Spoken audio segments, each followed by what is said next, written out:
Si chiama SPEED, cioè velocità. È la campagna europea promossa da TISPOL, l'Associazione Europea delle Polizie Stradali, a cui partecipano 29 paesi europei, anche non aderenti all'Unione. Al centro dell'attenzione tutte le violazioni del codice della strada relative ai limiti di velocità, una delle cause principali di incidenti spesso mortali.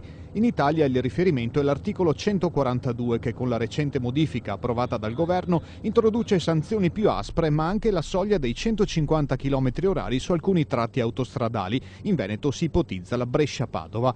Già a Ferragosto decine di automobilisti si sono fatti però sorprendere dai nuovi autovelox posizionati sul passante, dove il limite è quello canonico dei 130. E in quest'ultima settimana di agosto bisognerà ancora di più alzare il piede e non superare la velocità massima. Nell'ambito della campagna europea di controlli, anche gli agenti della Polizia Stradale per il Veneto hanno intensificato l'attività di controllo sia sulla viabilità autostradale che su quella ordinaria. In funzione ci sono dunque più autovelox e telelaser che sono comunque segnalati per tempo dagli appositi cartelli.